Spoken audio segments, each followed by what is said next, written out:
Welcome. Today, we will be looking at exploring personality development in middle childhood. The subtopics self concept and self esteem, peer relationship, emotional regulation, moral development.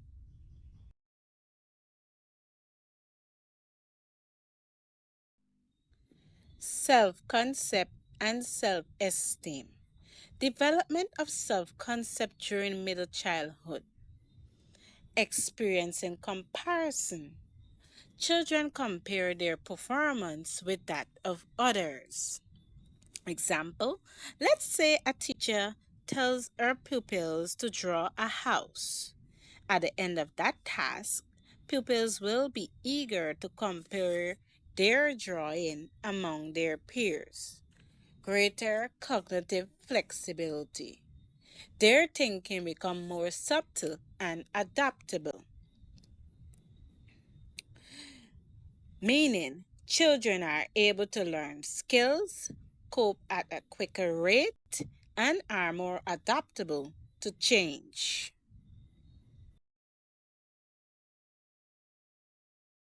Development of self esteem during middle childhood, sense of self.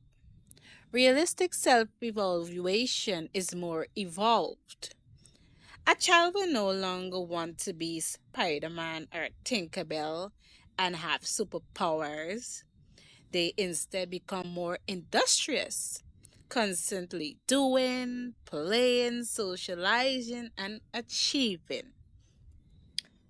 Internalization of others' appraisals is influenced by social comparisons. Example, children would either gain a sense of confidence or inferiority complex based on their success or failure in their endeavors.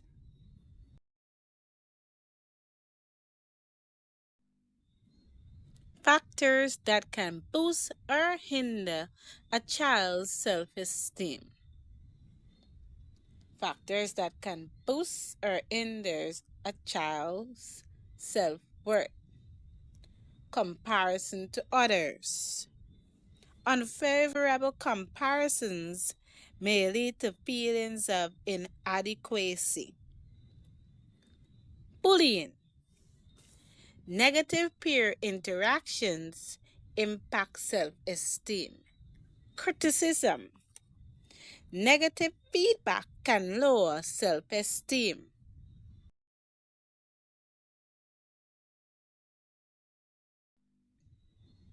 Peer relationship. Importance of peer relationships in personality development during middle childhood. Cooperation. This is where children will learn how to work together in unity. Empathy. Children will give emotional support and share their lunch with peers who cannot afford. Problem solving skills.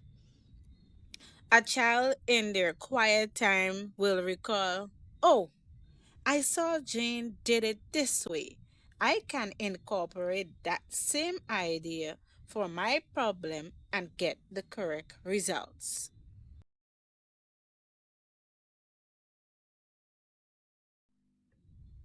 Peer relationship continue.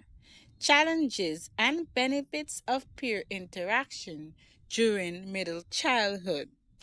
On the challenges, bullying. Bullying can lower a child's self worth and can cause low academical achievements. Exclusion.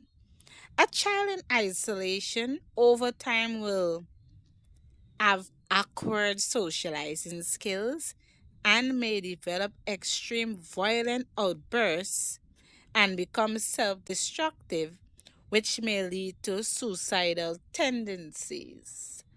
On the benefits, we have sense of identity,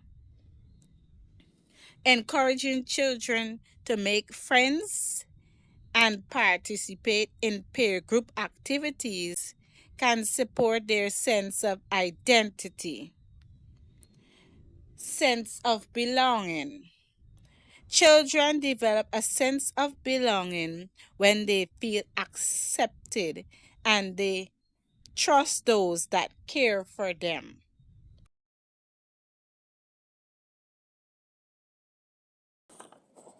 Emotional regulation. The stages of development of emotional regulation during middle childhood.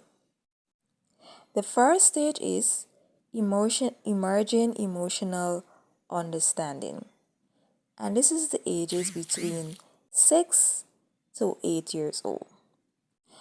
At this age, children have a growing awareness of a wider range of emotions, and they know now how to differentiate those emotions like happiness, sadness, anger, and fear. They become experts in identifying those emotions. In the second stage, improved emotional understanding, and that is the ages from 9 to 10. Their emotional vocabulary expands and they begin to communicate their feelings precisely, exactly, and how they feel. They also understand how complex it is and how they may have mixed emotions sometimes.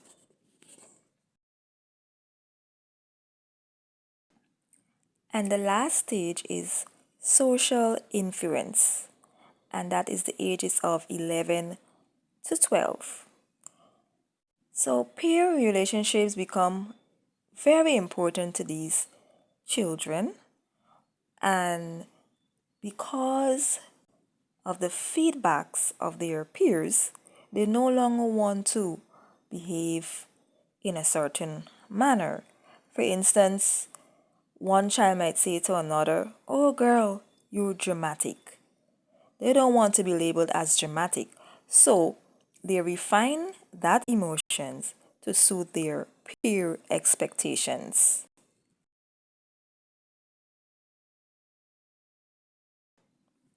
Parents and caregivers play a role in teaching emotional regulation. And this is done through providing a supportive environment.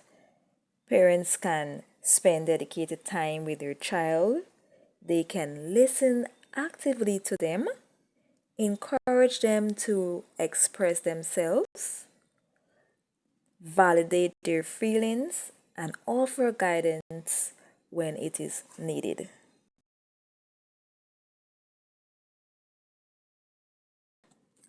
Moral development. According to Lawrence Colbert, children early in their middle childhood stage of development will typically display three levels of development: pre conventional, conventional, and post conventional. Now, under these three levels are six stages. Stage 1: obedience and punishment orientation. At this stage, individuals focus on avoiding punishment and they adhere to rules to avoid negative consequences. Stage 2: individualism and exchange. Children begin to focus on rewards for good behavior while they avoid punishment. Stage 3: interpersonal relationships. This stage of moral development emphasizes on good or nice to others. For instance, a child will share the toys to make friends to deem as a awesome person. Stage 4: maintaining social order. A child may maintain law and order to be deemed as a good citizen. So the child will not be engaging in any type of wrong activities. Stage 5: social contract and individual rights. In this stage, decisions are made in consideration of individual rights, universal principles. Now, this is the highest stage. Individuals develop their own set of principles based on universal human rights and justice.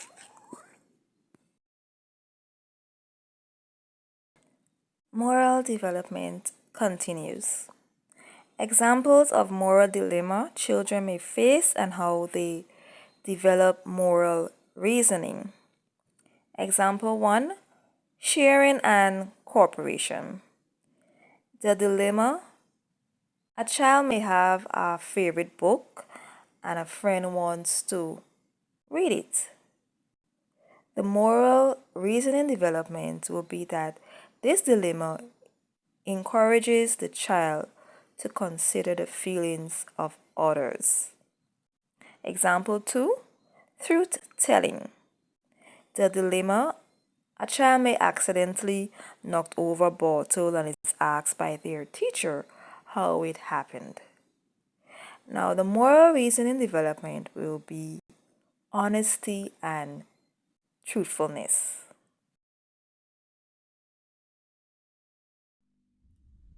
Conclusion. In middle childhood, a crucial phase unfolds in personality development. The intricate interplay of self concept, self esteem, peer relationships, emotional regulations, and moral development shapes a child's evolving identity. Nurturing positive aspects and addressing challenges during this period lays the foundation for resilient and well rounded individuals in their formative years and beyond.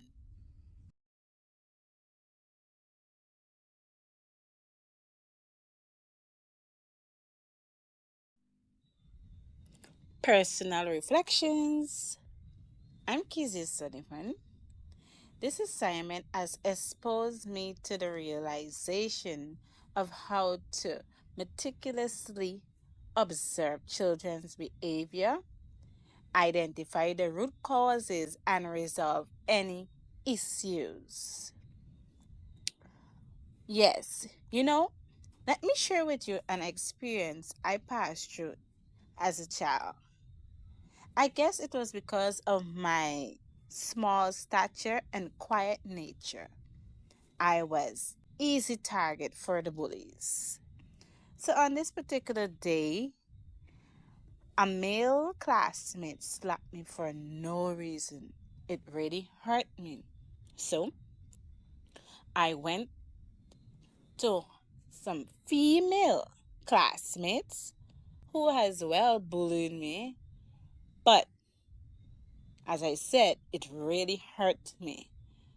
With tears in my eyes, I told them, oh, the fellow male classmates slapped me, and they felt sorry for me because they've never seen me with tears in my eyes. So they took me straight to him and they argued with him and they told me to slap him back. And a day like today, he never tried to touch me again. So, yes,